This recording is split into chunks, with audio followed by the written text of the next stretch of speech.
Angkatan bersenjata Iran telah merilis rekaman yang memperlihatkan rudal di terowongan bawah tanah pada Senin 7 Oktober 2024. Rudal-rudal raksasa itu kemungkinan telah dipersiapkan untuk operasi True Promise 2. Rekaman juga memperlihatkan Fatah 1, rudal balistik jarak menengah Iran yang diresmikan tahun lalu. Iran menggambarkan Fatah 1 sebagai rudal hipersonik.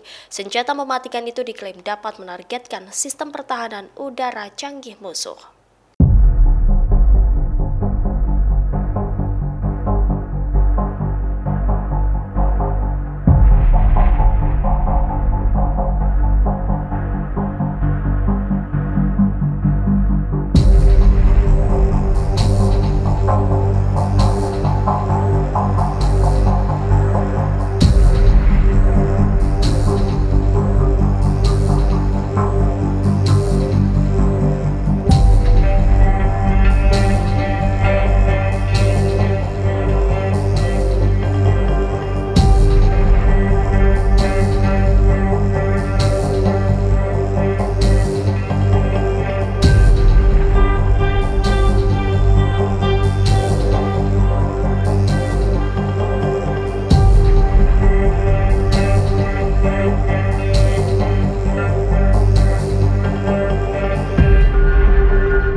Pemimpin Hamas Yahya Sinwar disebut telah mempersiapkan serangan skala besar terhadap Israel.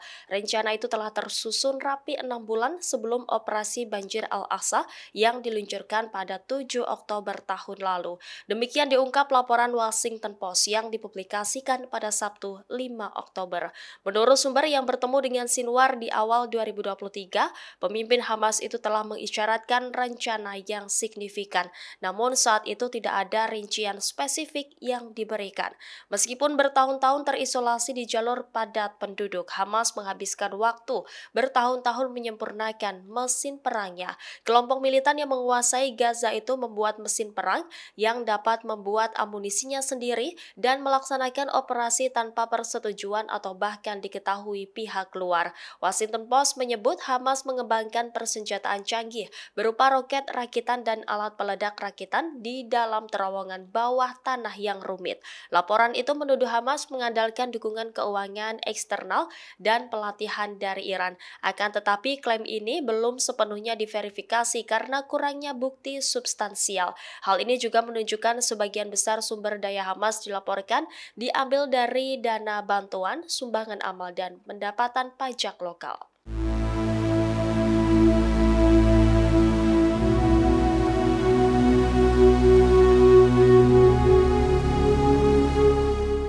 Pejabat Amerika Serikat menilai penargetan senjata nuklir Iran sulit dilakukan bagi Israel. Menurutnya hanya Amerika yang bisa membidik program nuklir Teheran. Demikian disampaikan seorang pejabat pertahanan Amerika Serikat kepada Sky News Arabia sebagaimana dikutip Tribun News pada Selasa 8 Oktober. Sumber mengatakan bahwa penargetan fasilitas nuklir Iran oleh Israel memerlukan kemampuan udara yang hanya dimiliki oleh Amerika Serikat. Israel disebut memiliki beberapa kemampuan ini, namun memerlukan dukungan dengan AS untuk menyelesaikan misi tersebut. Pejabat yang enggan disebutkan namanya itu mengungkap bahwa Departemen Pertahanan AS memberitahu Komandan Militer Israel mengenai penilaian intelijen terkait penargetan fasilitas nuklir Iran. Sumber lantas mengungkap isi pembicaraan Komandan Komando Pusat AS CENTCOM Jenderal Eric Kurella dengan para pemimpin Israel dalam 2 hari terakhir di Tel Aviv. Pertemuan itu bersifat konstruktif dan fokus pada rencana paling penting untuk menanggapi serangan Iran baru-baru ini. Pejabat itu menambahkan bahwa penilaian Amerika terhadap serangan fasilitas nuklir Iran tidak berarti bahwa Israel akan menahan diri untuk melaksanakan misi ini.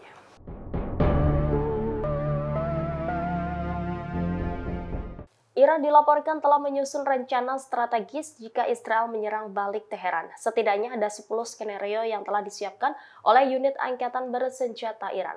Demikian diungkap kantor berita Tasnim yang dikelola oleh Korps Garda Revolusi Islam atau IRGC Iran pada Senin 7 Oktober 2024. Sumber militer telah mengonfirmasi terkait rencana-rencana Iran, namun ia tidak merinci rencana apa saja yang disiapkan oleh Iran untuk Israel. Hanya saja ia mengisyaratkan balasan Iran akan lebih keras dari apa yang dilakukan musuh. Sumber menegaskan jika skenario ini menunjukkan keseriusan Iran merespon tindakan musuh. Lebih lanjut, sumber-sumber juga mencatat bahwa wilayah yang diduduki oleh rezim Zionis jauh lebih kecil dibandingkan wilayah Iran. Israel memiliki infrastruktur yang lebih sensitif dan lebih sedikit, sehingga pembalasan Iran dapat memicu masalah yang belum pernah terjadi sebelumnya. Terlebih, sekutu-sekutu Israel menyatakan tidak akan mendukung IDF menyerang Iran. Sebelumnya diberitakan Iran telah merinci 35 lokasi vital Israel yang berpotensi menjadi target. Target potensial tersebut mencakup infrastruktur paling penting dan fasilitas militer di Israel.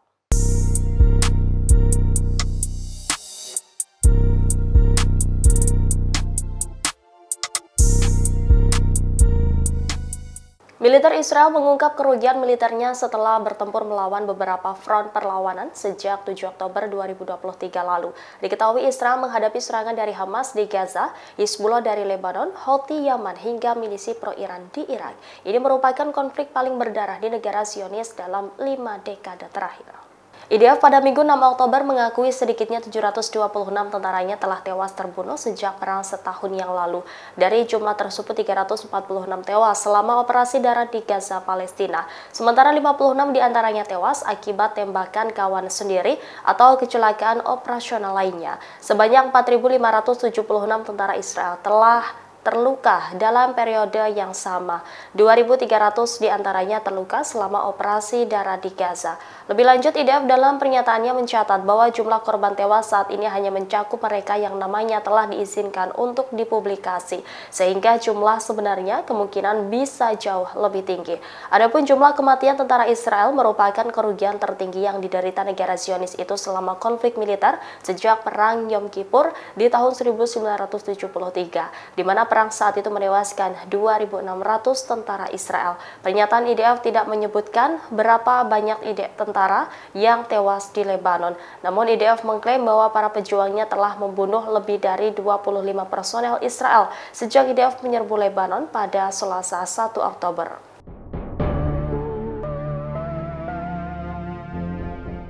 Pasukan Brigade Al-Quds Iran menegaskan bahwa komandan mereka yakni Jenderal Ismail Hani masih hidup. Pengumuman ini sekaligus menepis isu Hani hilang pasca serangan Israel di Lebanon pekan lalu.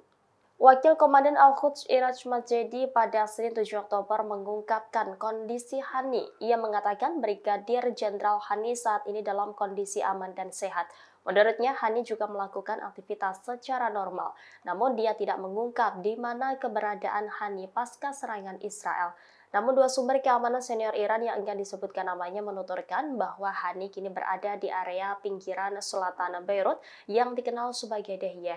Sebelumnya, Ismail Hani yang sedang berkunjung ke Lebanon dilaporkan hilang sejak serangan udara Israel menghantam Beirut pekan lalu. Kabar itu turut dikonfirmasi oleh para pejabat keamanan Iran.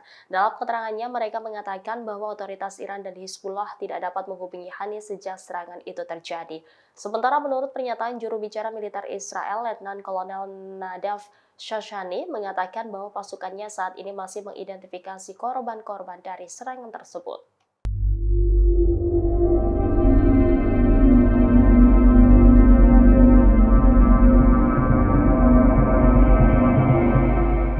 Terungkap kecerobohan militer Israel di medan peperangan di Gaza, Palestina. Setidaknya puluhan tentara Israel menjadi korban tembak oleh rekannya sendiri.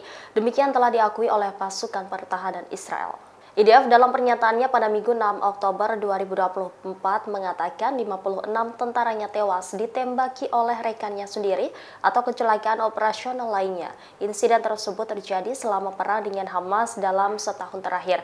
Dilaporkan kurang dari 20% tentara yang ikut perang menderita masalah kesehatan mental dan gangguan stres pasca trauma. IDF mengungkapkan bahwa mereka telah kehilangan 726 tentara dan 4.576 lainnya terluka. Dari jumlah tersebut, 346 tewas selama operasi darat di Gaza, Palestina. IDF menyebut jumlah korban tewas saat ini hanya mencakup mereka yang namanya telah diizinkan untuk dipublikasi, sehingga jumlah sebenarnya kemungkinan bisa jauh lebih tinggi. Adapun jumlah kematian tentara Israel merupakan kerugian tertinggi yang diderita negara Zionis itu selama konflik militer sejak Perang Yom Kippur 1973. Di mana perang saat itu menewaskan 2.600 tentara Israel.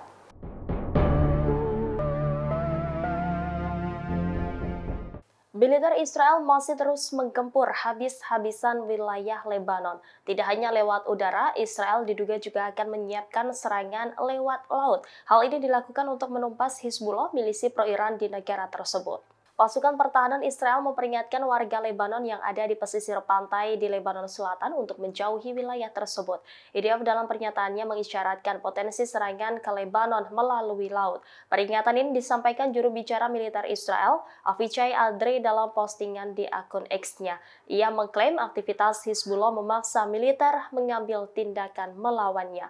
Oleh karena itu, IDF akan segera bekerja di wilayah maritim untuk melawan aktivitas Hizbullah.